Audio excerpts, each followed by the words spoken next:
Doorstep heel lowers, ups and downs. And immediately you just relax above your collarbones.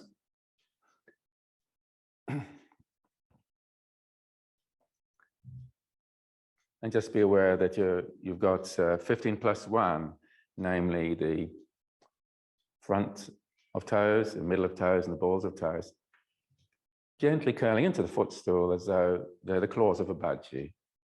Now you can narrow the front of your foot, just squeeze it together.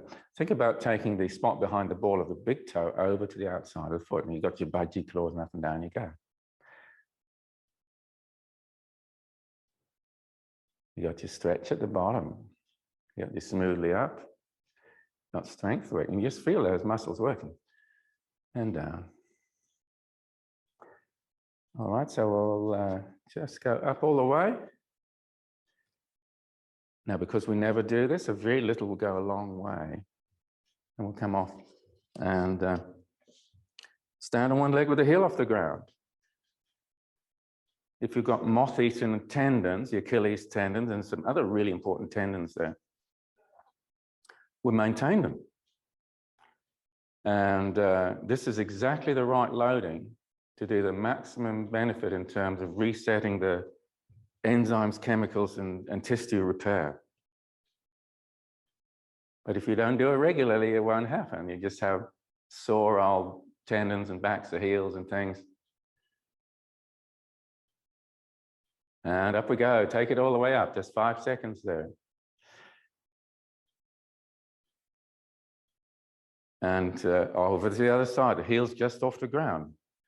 So you can be aware of the front of your foot, the 15 plus 1. Just ask your foot, are you working just like that budgie claws and just narrowing the front of the foot? So in terms of tissue repair, this is really good stimulus for getting your tendons right. If you want to take it to the next step, you've got to look at nutritional stuff. For example, eat lots of greens, and then go and talk to my good friend, Gary Moller, and he set you up with a hair tissue analysis. And there's another lady, Sharice Baker. She'll do a genetic examination, genetic test on your saliva. And she'll tell you exactly the right things that give you tissue repair. That's where I'm coming from. Heel up. And I know it works because I've had very, very sore tendons all around my ankles. It does work. But this works by itself. All right, so a little bit of name dropping. I don't get any reward for telling you about these things. Okay, just so we're going to do a wall sit, but we're going through the monkey. We start with Pilates wide stance. Joseph Pilates would stand like this because he wanted to show off his strong tummies and muscles and things. So you just dangle your arms. Now the arms sink down as your bottom goes back and your knees wide. And you've got dangly arms or fingers between your knees. And just sit into the wall.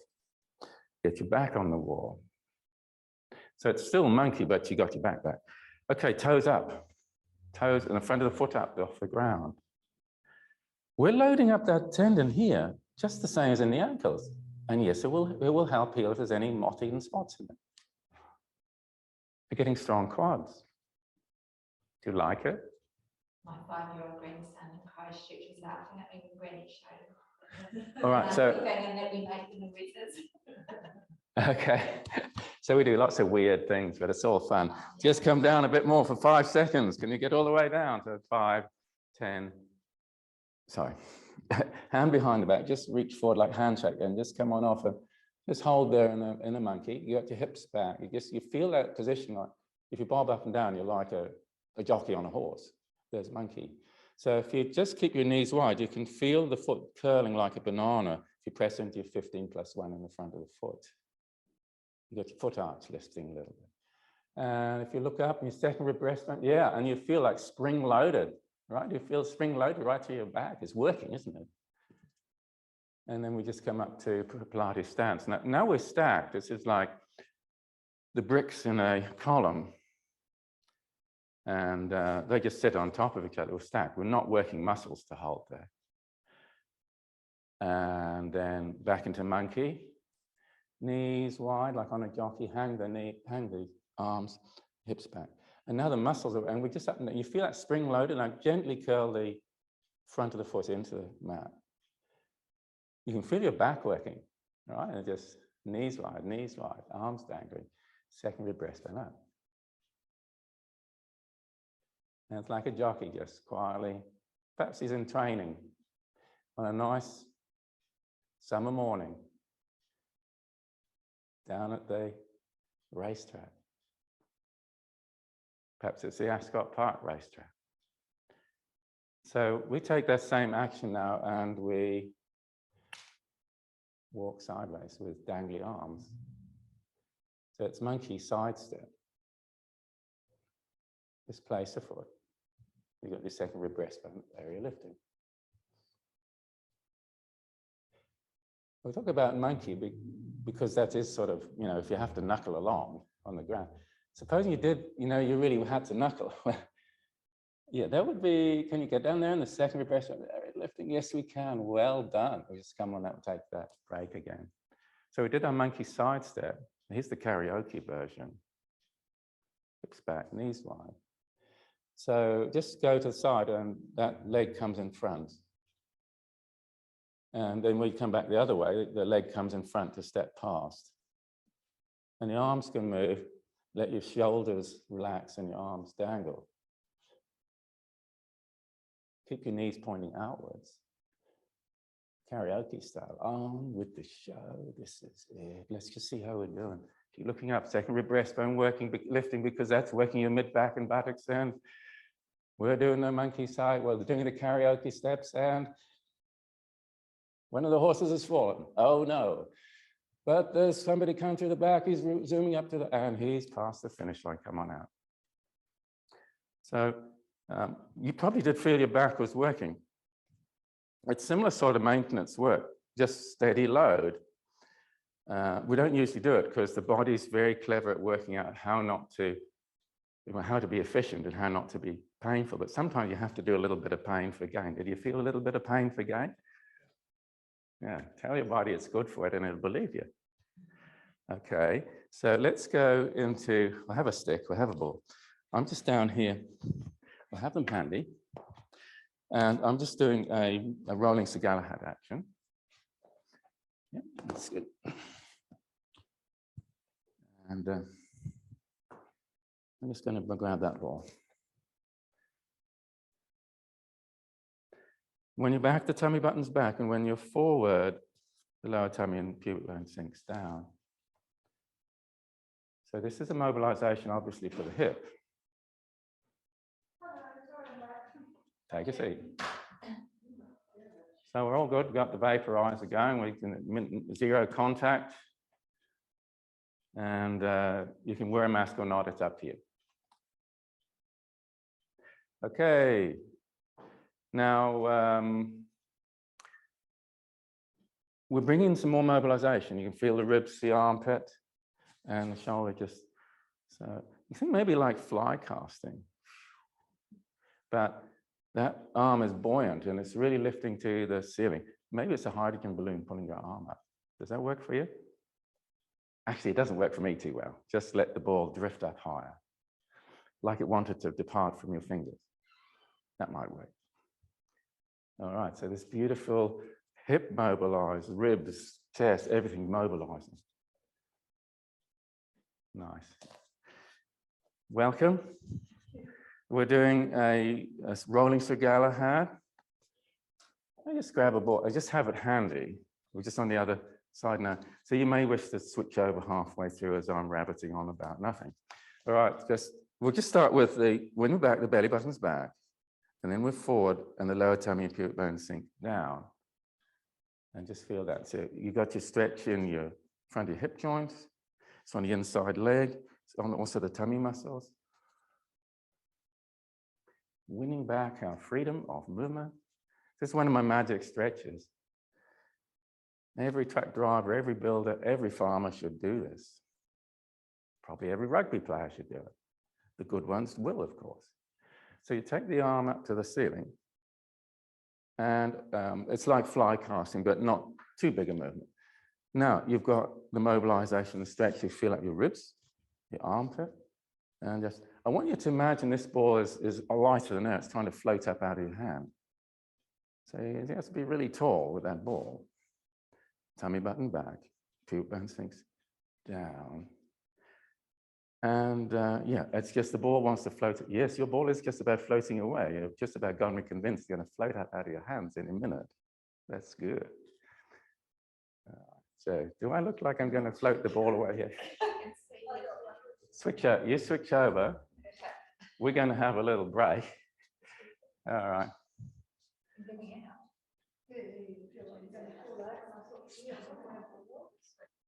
All right. So sometimes if one has a collapsing leg, it's called the trick leg, and there'll be a muscle somewhere that needs a good massage. Probably. Trick leg. So yeah.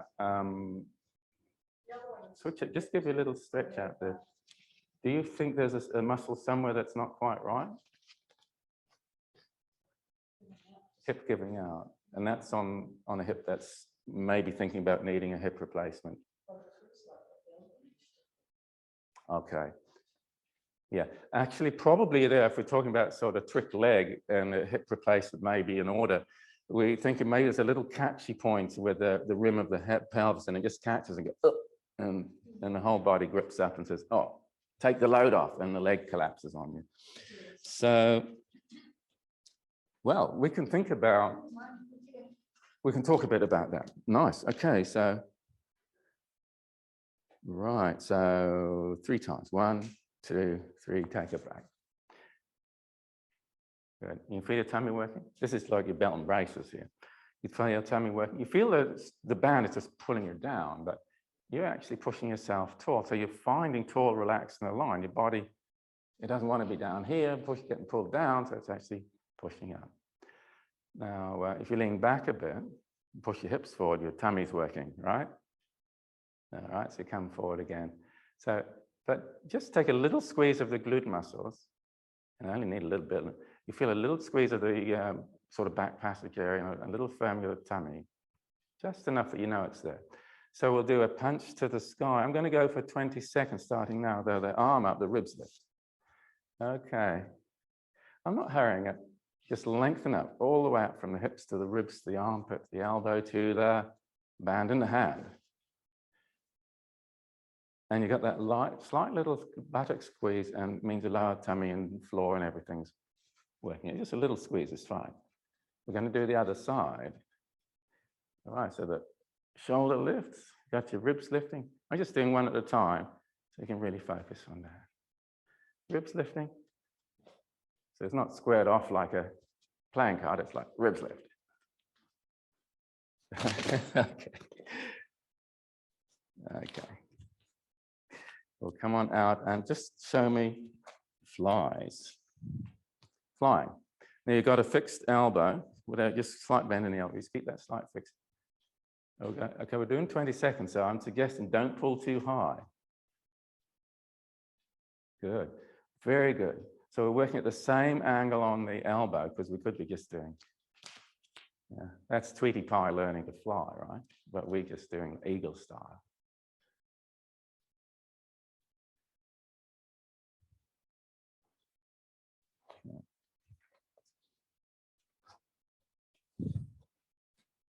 I'm going to take us into stretch band windscreen wiper with the purpose of making space behind the hip. We're going to take a little time on making space behind the hip by stretching the muscles behind the hip. So the ball stays back in the socket, and that will prevent it riding forward over the front rim, and you get that catchy spot and the trick leg. Let's see if it will help. The ball staying back in the socket, because hip surgeons talk about anterior displacement. In other words, they can see when they're operating, the ball is ridden forward in the hip socket, and it's riding up over the rim and just causing all sorts of mayhem. So ball back in the socket, making space behind the hip joint. So if we come across, of course, if you've got a replacement hip, you're keeping the leg out to the side. And that's fine. If you've got a replacement hip that's really firm and solid, see, I'm just thinking about if I had a replacement hip, I'm just taking it to the ceiling and only just across the body. It's not a high loaded end of range of movement with leg across the body or knee up to opposite breast. So as long as I'm hip replacement, avoid knee coming up to opposite breast, I'm pretty right. Okay, but if the hip's right, we can take, if it's not a hip replacement, take the leg across the body and enjoy the stretch and think about how that's lengthening and stretching the muscles behind the neck of the femur and hip joint. We're making space behind the hip joint. If you take your leg across your body, if you're replacement hip free, leg wide. Now here's our little stretch on the inside leg. Because when an old arthritic hip joint is getting munted and the front of the joint's really arthritic-y, all the muscles on the top of inside leg get really, really sore and tight, and so we stretch them out. Yeah, I think maybe just change sides. And I'm just going to start with leg across the body. Get a beautiful stretch behind the neck of femur and the hip joint. Begin to start stretching the muscles immediately behind the neck of femur and hip joint. And we're just thinking about making space behind that hip joint for the moment. Leg to the ceiling, leg wide. Opposite hips pressing down. Good, lovely. Oh, yeah.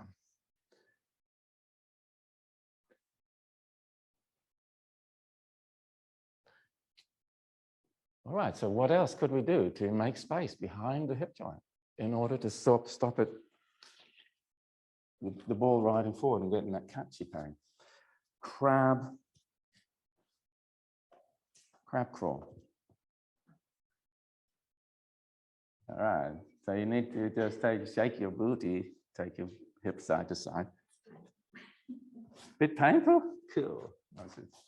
Cool. This is what I want to hear, a little bit painful. I like that. I have one of my very respected gym instructors, when a lady says, "Oh, this is terrible," he says, "Nice." So you enjoy, nice. So he said, I don't know if you can see that, just it's between the sit bone and the bottom of the hip pocket, and then a little out to the side. This is behind the neck of the femur, and there's little short muscles there can get very tight. You're finding something? So that's the sort of emphasis, is a line across the lower buttock, and then out to the side. You feel out the top of just between the top of the thigh bone and the sit bones. And then there's a spot, can you find it just in the middle of the hip pocket? If we find the spot in the middle of the hip pocket, we can roll the ball to the bottom of the hip pocket to the sit bone, and then a little bit round in circles. And when you find we found, and we just pause there. There's also some nice shoulder strength work happening. Now, if you find out that the problem side is really achy and sore, then you're saying, right, this will probably work if I massage out the ache and the soreness. I'm going to try prepare the other side now. And we're thinking about making space by relaxing and loosening the muscles and normalizing them behind the neck of femur and the hip joint. So what's this one like? I'm rolling between the sit bone and the bottom of the back hip pocket.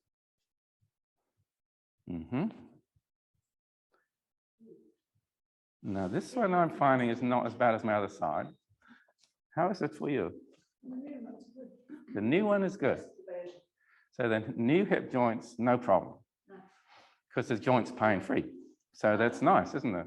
But the old hip joint is arthritic, and the joint's sore, and the muscles are bunching up, and getting knots and sore points in them and getting tight. All right, so enough of that. That's enough of that. That's our first little thing about make space behind the hip joint in order to keep the ball back in the socket. Now, if you've got a replacement hip, obviously you can't stretch out this area, but you can go into a mild lengthening like that and then massage it. So this is really good. If we've still got the knee, it's not coming up to the opposite hip. So this is really good that you can actually massage behind a replacement hip joint here. It's not coming up to, right up to the opposite side where you mustn't take it. You couldn't take it up there. But that's all right. That's a safe place, isn't it? You can do all the massage and semi-stretches that you need to do from spider. And how many people have got hip replacements and they're doing all this wonderful maintenance stuff? They might have given up, but never give up. There's always a way out. Hip replacements are wonderful, by the way, because they give you so much freedom to explore wonderful things. Pilates 100. So we've got slightly bent elbows, and this will encourage you to look at your upper arm bone and see how the upper arm bone connects the bent elbow to the point of the shoulder. So that upper arm bone is inclusive of elbow and point of shoulder. So that's the point I want to make here. So imagine that upper arm bone is like the bolt in the crossbow and send it away in the direction of the bolt in the crossbow. So if we go forward, forward, pointing out of the slight bent elbow. Okay, so that's how, and if you do that, you've got a nice wideness across the chest. So you send your upper arm bone down and away. You can take the hands behind the head. Let's just do that, like baby throwing a tantrum, right? Let's put the stretch by pushing the heel up to the ceiling and just whatever's comfortable, the head up and the hands behind the head. Push the heel away. That's what we want here. Push the heel away. Push the heel away. Yeah, and you feel a stretch in your calf muscles. We're pumping the blood through there. We're getting strong in front of the hip joints. So maybe if we were getting swollen ankles, because sometimes that happens, this is pumping the blood out of there big time. Get nice skinny ankles again. And that'll help the tissue healing because the blood's going to flow better and we're getting rid of all that swollen ankles and tissue fluid accumulation. Back in relaxation position, hands behind the head. This is a hayseed moment. And just let the shoulder blades relax and the elbows down wide like dinner plates. Breathe into the pelvic floor, belly and lower ribs like a balloon. Beak of the breath, relax your throat. And then breathe out through pursed lips and smiley cheeks. And breathe in again. Towards the top of that in-breath, relax the neck. And then breathe out again. Going back into the Pilates 190-90. Now we're going into crocodile snaps. I want you to just curl your fingers in and put them on your second rib area. Right? So both legs to the ceiling. Now you take your left hand, up it goes like a crocodile leaping out of the water, snap at your toes. That's a piece of meat hanging off a string. And then the other foot, to the ribs, to the foot, to the ribs, to the other foot. Can we do 20 seconds? Ribs, toes, ribs, toes, ribs, toes. Give me 2 more. Excellent. Little break. Keep your fingers curled into your ribs, feet knees to the mat. So we've got the other hand to do now. Did you feel your tummy working? And did you feel your back of heel stretching and your hamstring stretching? Head up, knees up, both legs to the ceiling, crocodile snaps, other hand. Snap and ribs and snap and ribs. And, it's quite a slow motion. It's quite a deliberate, jaw around your toe sort of thing. 20 seconds. Take a break if you need to. I'm certainly feeling it by now. Can we go another 7 seconds? We'll come out of here. We're going to do a quad stretch sideline. All right. So quad stretch sideline. It's in the clam position, the head on the hand, the head's low. Take a little breathing moment. You know what to do is you breathe into the balloon of the belly and relax the neck. And for your quad stretch, you just curl your fingers around that lower that ankle or ankle foot area. Good. How does that feel? Now, if the arthritic hip's a bit it might probably be a bit tight and yucky in front. So we can compare sides. It's going to be interesting. So the knee's a bit, aha. Okay. Okay. So, I mean, speaking to trick leg, I'll just add in a comment here, which may or may not be useful. Sometimes you can have a trick knee and it'll buckle on you because, often it's because of this muscle. It's got donkey bite trigger points in it. So you can massage that out if the knee's just collapsing on you, but I suspect it's probably the hip. So you can massage here if you've got a trick knee that just wants to collapse on you. If any woman that's had a brother probably has suffered donkey bites in their life, because your brother comes up to you and goes, ah, and you jump out of your skin. They're mean, aren't they? All right, so you're just doing the quad stretch. And so here's the action I like. But you think about tuck your tailbone, pubic bone to breastbone, as you take the knee down and back, and tummy's firming and pubic bone to breastbone. And you can still think about belly balloon and relax neck style, and back and up and around. Take a little pause, and then think about back we go, pubic bone to breastbone. And you can do a little belly breath, and up and around. You just take again, forward, back we go. And you just tuck your hips a little so that your tailbone's tucked a little. Your tummy's working, so if you do a belly breath now, it's your upper belly and your ribs that do most of the breathing. And relax the neck. And up and around. And back into that nice stretch. And the balloon breaths now in the upper tummy and ribs. Around we go. So you can get that nice rhythm, stretching and up and around and stretching. Okay, just carry on like this. I'll come up and see how we're doing. So you get that nice feel. If we can find a nice way of doing it, you'll just so much love doing it. You're going to go away and say, I just need to do a sideline quad stretch now. And we'll go the other side and set ourselves up. Sideline quad stretch. So if we've got a hip replacement, it's no problem. We can do this. It's in a safe zone for the hip replacement. So just remember the knee goes down and back. Your pubic bone's pulling up to the breastbone, the tailbone tucking, and up and down. You're circling around, back, down and back, and pubic bone to breastbone. Okay, so we can bring in the breathing now. Down, back with the leg, pubic bone to breastbone. Well, breathe into the belly. It's going to be upper belly and ribs, and relax the neck. And then you can breathe out and come out again.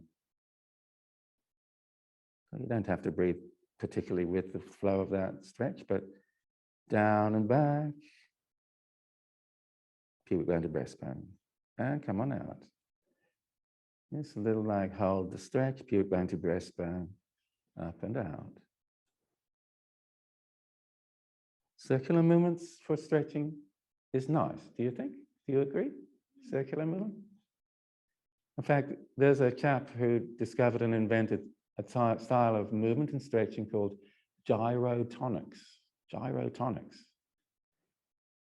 And it's all circular movement to get some nice exercise and stretching so that, because all our movements tend to be straight line, but if we put in circles like this, we don't miss the stretches that we had otherwise missed out on. We can come out now.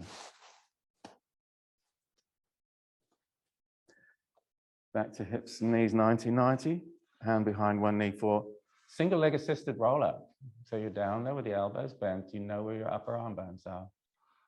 So you bring your head up, curl up a little higher. Tummy's working. Now point the toes, press the ankle forward. Curl up a little more. Elbows to chest and shoulder blades kissing. I want to see how good we are at going down slowly. Yeah, that's good. Well done. And head touches down. Head up, point the toes, curling up, point, press the ankle forward and up we come. Shoulder blades kiss together. Hopefully the neck's relaxed, you got a nice smile. And down we go. I always find it a little difficult the first few. So, okay, so head up, your tummy's working, toes pointing, ankle pressing. Sometimes if you wait, it'll sort itself out. Just show me 2 more. Single leg assist. Nice and smooth. Actually, switch legs now, just switch legs. We'll better keep moving. So that's leg long, that's right. And point the toes, press the ankle forward, nice and smooth, really nice, yeah. You can pause the movement at any moment. We're going down again, just going down. Oh, so stiff. Okay, so let's go sort of into the sticking point. Just come a third of the way up, head up, point the toes. Now the tummy's working. Take your shoulders down and think about the crossbow out, the upper arm band. That's it. And just come on up. It's just very possible that by upper arm bone going to the wall in front, you just had a micro shift and you've got a few grams of weight forward, so it's a little easier. So elbows go, upper arm bones going to the wall in front, curling up, pointing toes, press the ankle forward, and very possible maybe the shoulders that way. It's just adjusted the weight a little. Shoulder blades together. Next time we're down, we'll do single leg circles. Take that leg to the ceiling, arms to the side, a little bit wider than that. I want 3 circles one way. Yes, and we've got 3 big circles, big as you can make them, big as the world. And just 2 circles. Pause, change direction, little circles the other way. It's like going around like a tornado. Pause, now the big circle. Make it big, make it slow, don't hurry, so you really can make it big. And knee bounces, you can just vertical side and just bounce your calf off your hammies. Shoulder blades flat to them out like dinner plates. Breathe into the balloon of your belly. Relax your neck at the peak of the breath. Opposite leg, single leg circles. Show me 3 little circles, quite fast. And pause and make them 2 really big circles, slow and big, big as the world.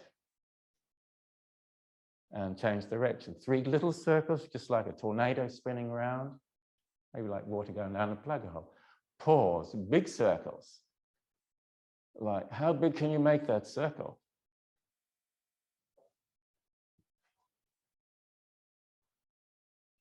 And knee bounces. You just bring your head up. You just keep your thigh bones vertical or pointing a little bit to the wall in front. And then head down. Breathe into the belly. Shoulder blades flat to them out like dinner plates. Okay. Double knee assisted roll up. Well, you fold one knee up and the other, hands behind the knees. Point your toes, curling up. And just press your feet forward. Shoulders away from ears. And just a quick up and back down. Can we do it slowly? Shoulders away from ears. Think about the upper arm bone like a bolt and a crossbow going forwards. It's a different challenge, but I don't think it's necessarily terribly harder. Pointy toes, curling up, and just wait, and the body will work it out. Shoulders from ears. Okay, just show me 2 more. Double leg assisted roll up. Shoulders away from ears and wide. Think of the upper arm bone lengthening forward. Well done.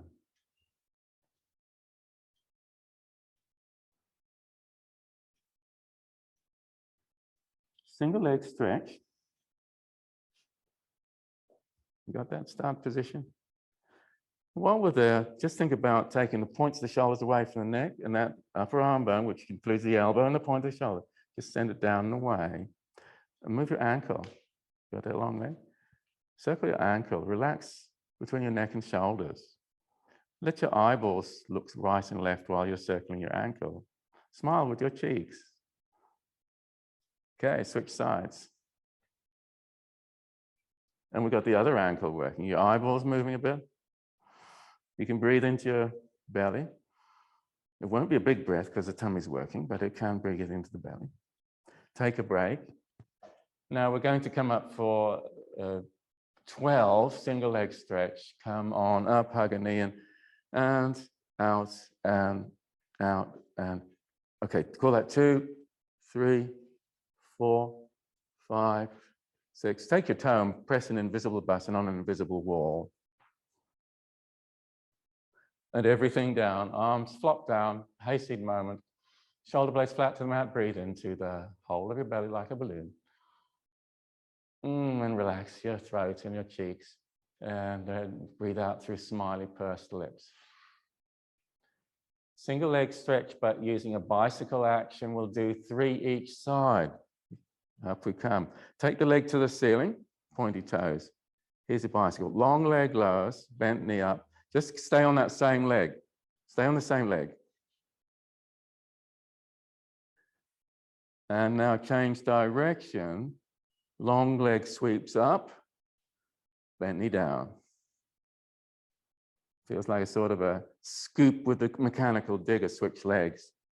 Long leg point to the ceiling, long leg down, bent knee up.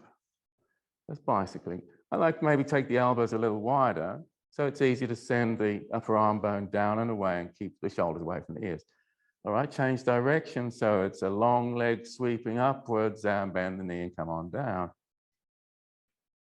That hip joint's pretty functional there. Still working for you? Nice. All right, hands behind the head. Did the neck feel it like it had a good workout just holding there? I know mine did.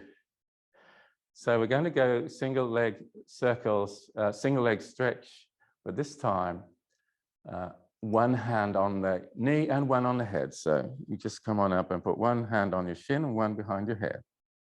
So you take 6 times, just send a leg out long and back and long and back. And let the head be heavy on the hand. And that's a nice place to be. Long and back. Feel your body rock forward and back a little. And switching over, switch the hands over, and just long and back and long and back. We say shoulders away from ears, but we can think about that elbow and upper arm bone just gently lengthening out to the wall in front. Feet to the mat. Let's have hands behind the head, like, and then elbows down wide, like coat hangers. A belly breath. Relax the neck at the top of the breath. Yes, if the ribs join in too, that's rather nice. Nice rib stretch. Head up. And double leg stretch. Hug your shins in. Can you get your knees around your nose? And long and thin, with the arms pointing behind. So the arms are going to be a different place the next time. You're going to take your arms forward. It's a bit like a saint giving a blessing up to the ceiling. A little forward there. Hug in. Now put your hands behind your head and legs long. Oh, the tummy is working. And now put the feet on the mat and head down. Okay. So we've had a nice play with some tummy work. Let's do some back and buttocks work with bridging. So just start with the hands behind the head. It's a little challenge. Curl your tailbone up and curl your hips up. You've just got your vertebrae on the mat. Now curl up a little more. You've got just your ribs on the mat. Now send the knees forward. You're up in your bridge. Breathe into the belly and the pelvic floor and relax your neck. And then breathe out. All right, we take the hands from out behind the head. Now point your fingers to the ceiling and just curl your fingers a little. And just imagine you're holding on to a rather wide sausage balloon. And the elbows are slightly bent.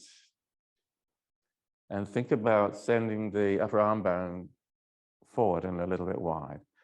We're going to fold the knee up, just fold the knee up and cuddle your knee with your hands. Now send the leg long and back to hold the sausage balloon. And in and long and wide and in and long and wide. Give me 3 more. Hips are high, hips are off the ground. Okay. Come on down, elbows wide like coat hangers. And then curl up again, the tailbone up, the hips up, the lumbar, the ribs up. Once you're up in your bridge, arms to the ceiling, hold on to that sausage pillow, knee up, and cuddle your knee with your hands. So then leg goes long, long leg, touch the toes to an imaginary button on an invisible wall, and then cuddle your knee, bring it in. Out we go, and in we go. So you're unfurling like a flower in the sun. Maybe it's a Livingston daisy. Out we go. Clouds come in, you've got to close up again. Out we go, and back in. And out we go, and back in. And we just bring everything down. Let's have the arms by the sides. A little bit out the side.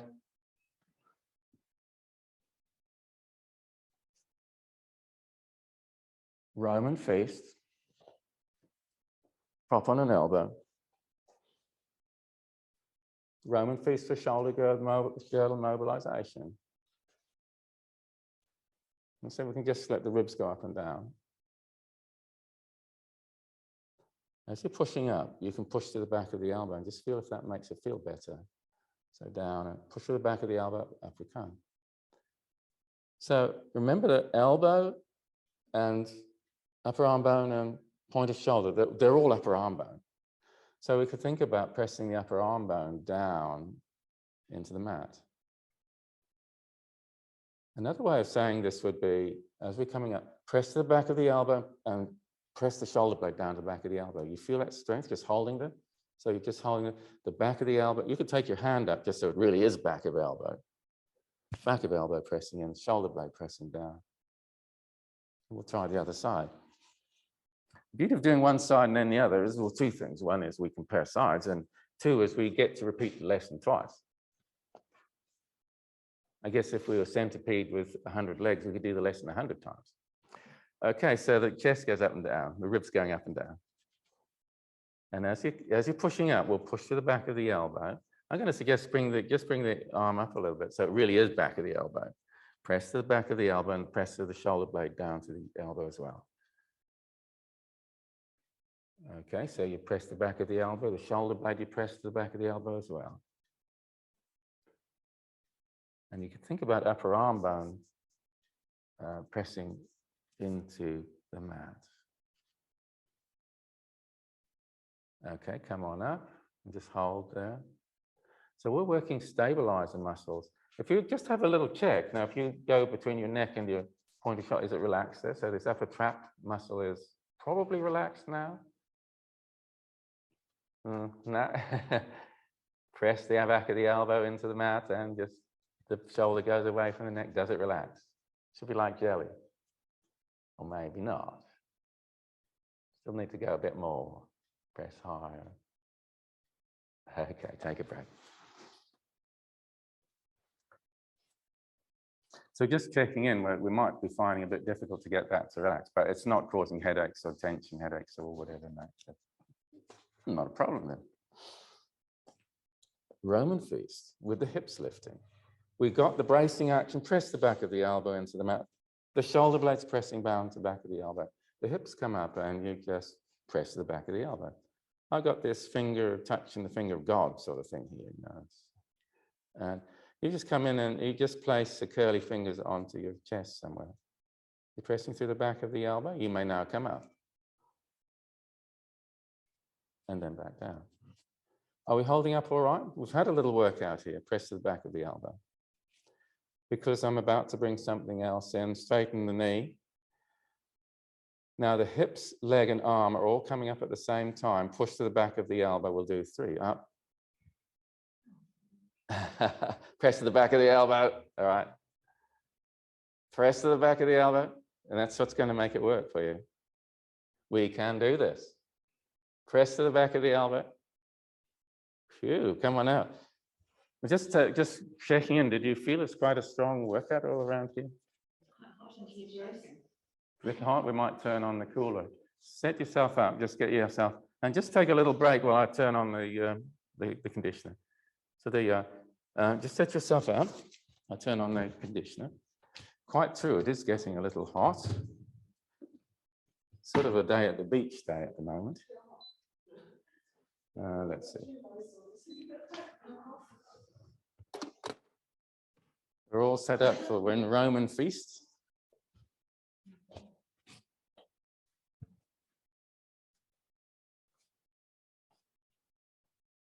Are we ready? So you push into the back of the elbow. Now the hips and the arm lift. Up we go. Push the back of the elbow. And back down. Curly fingers on your chest. Push to the back of the elbow. And the shoulder blades going down as well. Curly fingers on the chest. There's the third one. All right, now the posterior descent. Straighten the top leg. The leg, the hips, and the fingers will all be going to the ceiling at once. Up we go. Press to the back of the elbow. The shoulder blades going to the back of the elbow. Come on down. And again, up we come. Press, press, press. Good. And, you know, this is amazing. Last one, press to the back of the elbow. You might need to take it back. That's okay. How are we holding out? Are the muscles holding out? Do we need to massage out a muscle somewhere? How are we feeling? Cramp in the feet. Oh, dear. All right. No, I'm just chill out while you think about pushing your knee down. I'm not giving you any cues because you probably want a bit of a rest around your shoulder. Oh, you're right. All right, so I think we'll just take ourselves into a little bit of monkey business. And I'll show you what I mean. Because, you know, there's some number of things about monkeys and apes and man. There's a little bit of subtle differences we can learn about our bodies by making a comparison. So we're going to go onto all fours. You get a nice little stretch there? Just onto all fours. I'm just going to take us through some nice, whereabouts was the foot cramp? Was it sole of foot or? Sort of an arch. Okay, yes, sir, yes, sir, an arch of the foot, yeah. Great, well, we'll go immediately in to give that a stretch out. You see toes tucked under and the heels a little wider. And we can just sort of go into a, I'm just going to take us into a, there. This is our rocking back. I'm actually putting a little hand action in as well. And we can think about just walk the hands. Now, when gorillas and monkeys are finger knuckling, we're not knuckling at the moment, but they just lift the hand. Now relax the hand that's lifted and then place it back down. And relax the hand that's lifted and place it back down. And then we can rock back a couple of times.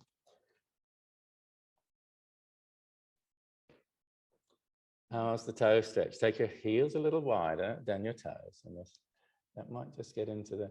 So do we have a little plantar fasciitis that it's a hard job standing too long, or you hop out of bed and it's a bit tight in the sole, in the arches and sole of the foot?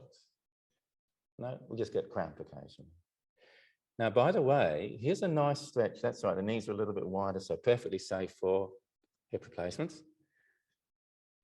And here's a nice little stretch that's stretching out around your sit bone and behind the hip joint and behind the neck of femur. You like that? Does it feel a little tighter on the bad hip side? Or the arthritis hip side? Or maybe it doesn't. The knees feel, okay. All right, so gorilla knuckle style would be like this one. Now, how are your finger joints? Yeah, we got some really nice gorilla knuckle style. Now, my wife says, Bruce, don't talk to the ladies about gorillas. They don't want to be gorillas. She's not here today, and we're smiling, so we'll keep going. So again, you know, you just move a little bit like that. And when you lift your hand, just relax your shoulder. Just make sure it is relaxed. Because I think you'll appreciate that the gorilla, when he lifts his knuckle, he lets it relax, right? He doesn't tense up. He just relaxes and let it.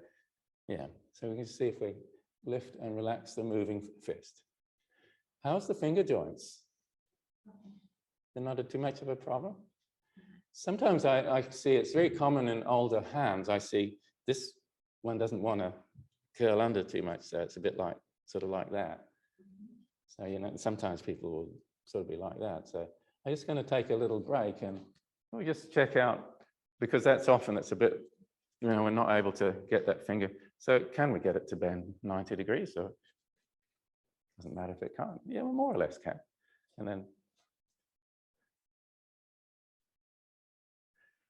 but really the thing that once we've mobilized and just nurtured them a bit, we can just like milking a cow, just grab and pull back with the elbow and just a little bit of jiggle up and down, side to side. A little bit of just work out how you can, by the way, you just keep your shoulder away from and just relax here, just, yeah, right. So upper arm bone's just going down and out to remind you to relax them. Yep.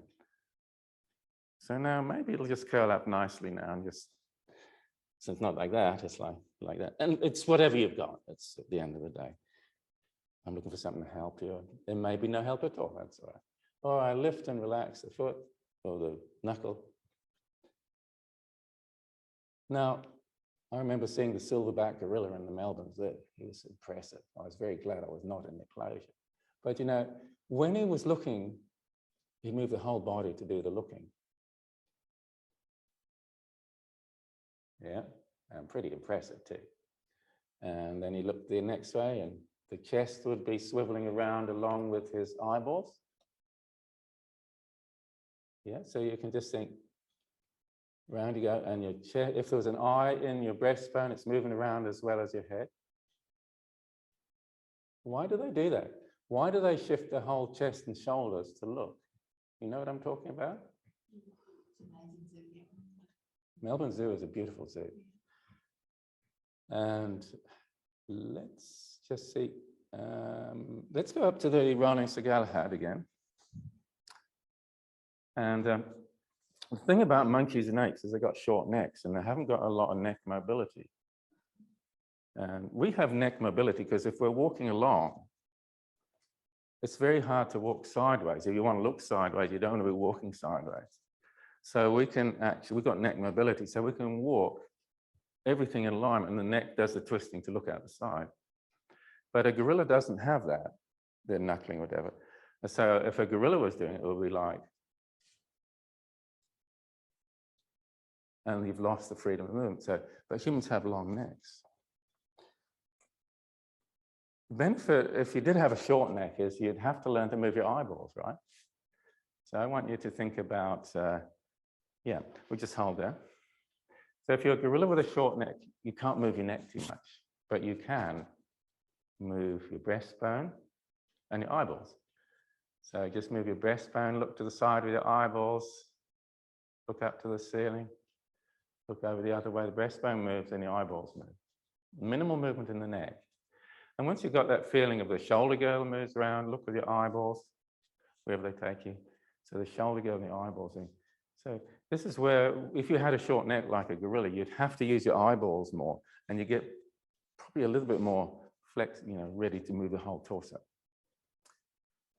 And if you were a gorilla moving your eyeballs, you probably wouldn't need spectacles because you get the blood flow going and everything's working better. And so the external muscles, 6 in each eye, pulling the eyeballs this way and that, and they're just massaging the eyeball and getting the blood flow going better. And indeed, agricultural workers and stockmen 200 years ago, they'd be looking at the sheep, wouldn't they? Just, and riding a horse maybe. And riding the horse, they can use their neck and then look around. Yeah, and because the eyeballs are moving, they usually got good eyesight, eh? The old farmers, not always, but sometimes have really good eyesight. And so we can just go side to side. So the problem with a really long, flexible neck is it moves too much and we can learn to move it bad ways. And let's see if we can, and really a bad way to move a neck is putting all the movement into the base of the neck where the discs, and that's where the surgeon has to operate. It's C6, 7, and C7, T1. Those ones, that's the ones that get, that's the one you have to operate on. So we want to move those lower neck vertebrae a bit less. This is how we're going to do it. Look up straight. We just let the breastbone sink and the hands roll, and the shoulders roll in. So the second rib breathing, just put your fingers there. We're putting mobility into above and below the base of the neck. Up with the breastbone. Adam's apple up and back. Chin forward and up. teeth forward, tongue forward. Second rib breastbone lifting. And we just Just come on out. And the same again, just second rib breastbone up. Feel the back of the neck lengthen. Adam's apple up, you touch it, and you know you're doing it. Chin forward, teeth, tongue forward. And make sure the second rib breastbone's up. And come on up. We'll just do it one more time. I'll just talk you through it. But remember, just place the fingers. It's just about an inch below your collarbones. That's breastbone up, proud chest.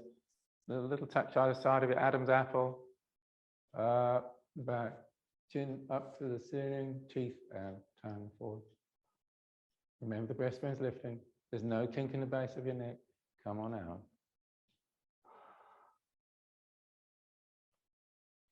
How are we feeling? I find that stretches out my spiral lookup muscles, sternocleidomastoid, and I get a little bit dizzy, just a tiny bit dizzy. It used to be a lot worse, but now I massage and maintain them with the lookup stretches and so on.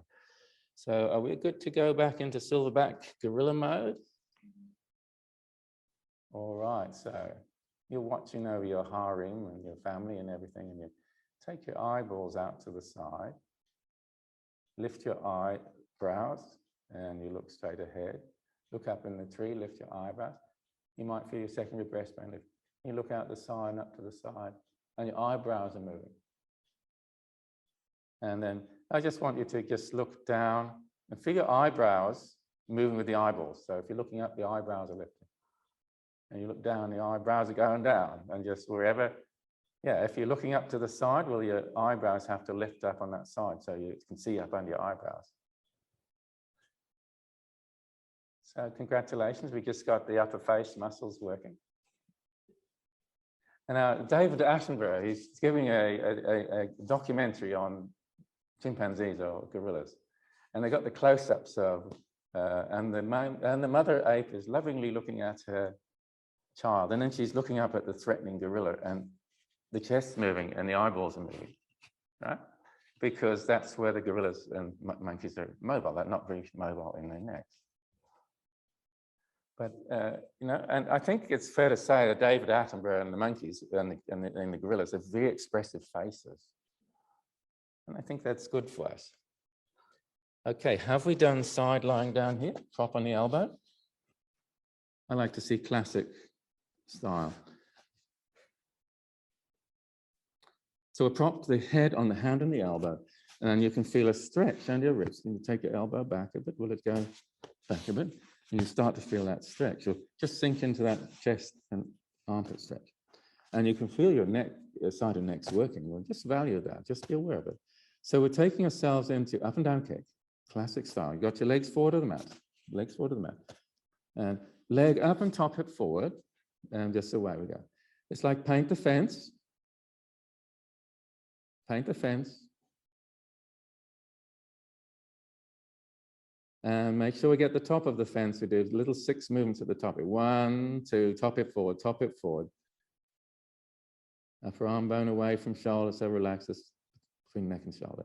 Down we go. A little break. We can feel that neck's working, but it's good for it to have a short workout. Front and back kick, toes forward to leg forward. Toes back to leg back. And forward and back. Think about it, can still relax on the top shoulder area. We can put a hand in front of the heart and just hold together. All right, so for the passer, you've got your heels together. Send the top knee up to the ceiling. Touch your big toe to the opposite knee. Knee up and back. Put your hand on the knee. Push it up and back. Make sure that the crease of the hips forward. Long leg lowers beyond the other leg. Toe to knee, bent knee to the ceiling. Let's remember that knees up and back and long leg lowers. How are we doing? See if we can really get that knee up, pointing at the ceiling and the top hip forward. It's a tricky move, but it really makes... Okay, we take a break and we bring ourselves down with the head. And we can just put, we've got the head on the pillow of the hand, just lower the head down. Alternatively, you could use your wrist or your biceps and you just heads down low on a pillow, as it were. Okay. Okay, so and back into action. Interlace fingers behind the head. We have the up and down kick. We've already done it, but we're doing it again. Up, paint the fence. Paint the fence. Mark Twain's character Tom Sawyer got to paint the fence for his auntie. It was a hot day and he's hating it. All right, we've got two more like this. Top it forward, and get the top of the fence. Up, down, up, down. So Mark Twain, his friends come around and says, Tom Sawyer, Tom, what you doing? Painting my fence. Now, Tom Sawyer really canning character. We got a front and back kick now. Forward and point the toes back. Tom Sawyer painting the fence. His friends come around and say, Tom, what are you doing? I'm painting the fence. It's great. You want to do some? And, oh, yeah. And Tom says, you got to pay me for it. So they pay him to paint the fence because he told them it was great and they believed him, silly guys. So we've got a head down. We do a pass out. Here we go. Now with the head down, you should be able to just push the knee back and crease the hip forward. And long leg low. And we just do that now, just passe. If you need to go, that's fine. How is the time? Oh, it is time. My goodness, thanks for reminding me. We'll just do the other side quick. If you need to go, you need to go. I just set yourself up the other side, and I like to see classic style. So we'll prop the head on the hand and the elbow, and you can feel a stretch under your ribs. And you take your elbow back a bit. Will it go back a bit? And you start to feel that stretch. You'll just sink into that chest and armpit stretch. And you can feel your neck, your side of neck's working. Well, just value that. Just be aware of it. So we're taking ourselves into up and down kick, classic style. You got your legs forward to the mat, legs forward to the mat. And leg up and top hip forward, and just away we go. It's like paint the fence. Paint the fence.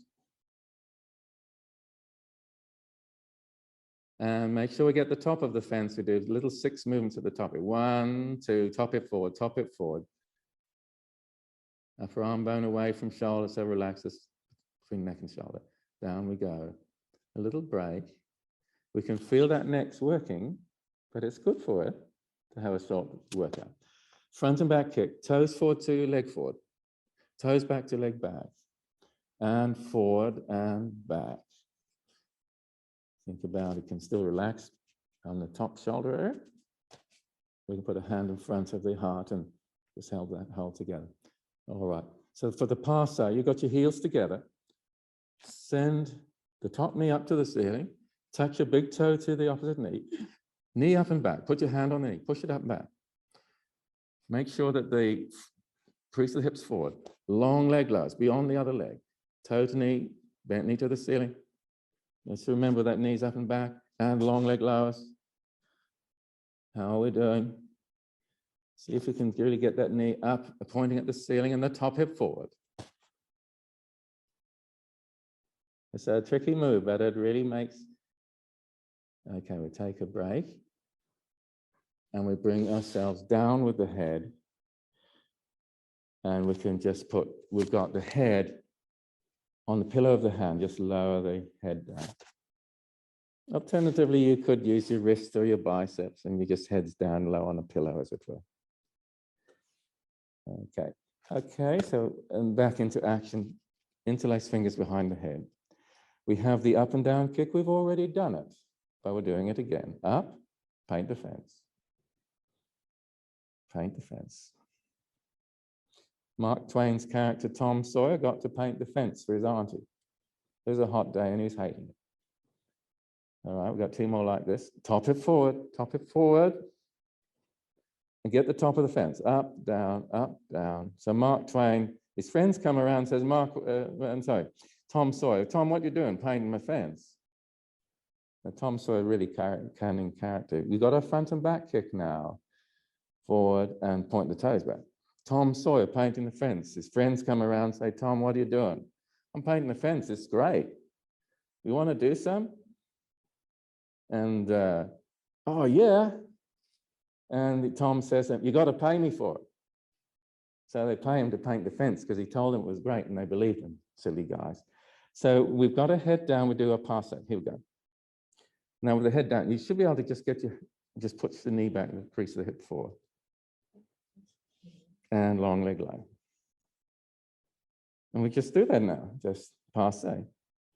If you need to go, that's fine. How is the time? Oh, it is time. My goodness, thanks for reminding me. We'll just do the other side quick. If you need to go, you need to go. And just set yourself up the other side and